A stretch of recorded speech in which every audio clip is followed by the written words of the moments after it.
Back to Radha studios.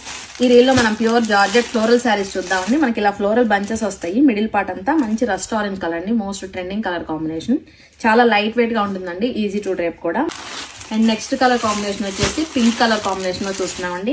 ఈ శారీస్ అన్ని కూడా మనకి షార్ట్ ఫ్రాక్స్ గా బాగుంటాయి, లాంగ్ ఫ్రాక్స్ గా బాగుంటాయి, ఆర్ఎల్స్ శారీ విత్ బ్లౌజ్ గా కూడా యూజ్ చేసుకోవచ్చు, మల్టీపర్పస్ గా యూజ్ చేసుకోవచ్చు అండి. అండ్ ఇది వచ్చేసి డార్క్ పీచ్ కలర్ కాంబినేషన్ లో చూస్తున్నాం. అండ్ నెక్స్ట్ వన్ వచ్చేసి పేస్టల్ కలర్ కాంబినేషన్ లో చూస్తున్నామండి. మంచి ఇంగ్లీష్ కలర్ అన్నమాట. ఇది కూడా మన దగ్గర మల్టిపుల్ పీసెస్ ఉన్నాయండి.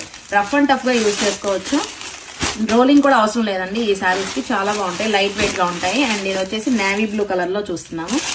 అండ్ నెక్స్ట్ వన్ వచ్చేసి మస్టర్డ్ ఎల్లో అండి. ఇది కూడా చాలా బాగుంది, హల్దీస్కి కూడా బాగుంటుందండి ఈ కలర్ కాంబినేషన్ కూడా. అండ్ నెక్స్ట్ వన్ వచ్చేసి సీ బ్లూ కాంబినేషన్ లో చూస్తున్నామండి. ఇవన్నీ కూడా మన దగ్గర మల్టిపుల్ పీసెస్ ఉన్నాయి. ఒక శారీ ఓపెన్ చేసి అవుట్లుక్ ఎలా ఉందో చూద్దామండి. శారీ ఓపెన్ చేసిన అవుట్లుక్ అయితే నెక్స్ట్ లెవెల్ ఉందండి. మిడిల్ పార్ట్ అంతా కూడా ఇలా మల్టీ కలర్ లో బంచెస్ ప్యాటర్న్ లో రన్ అవుతా వస్తుంది. రన్నింగ్ పళ్ళునే వస్తుందండి, స్పెషల్ గా పళ్ళు ఏముండదు దీనికి. అండ్ బ్లౌజ్ వచ్చేసి మనకి రన్నింగ్ లోనే ఇలా సెల్ఫ్ లో వచ్చేస్తుంది.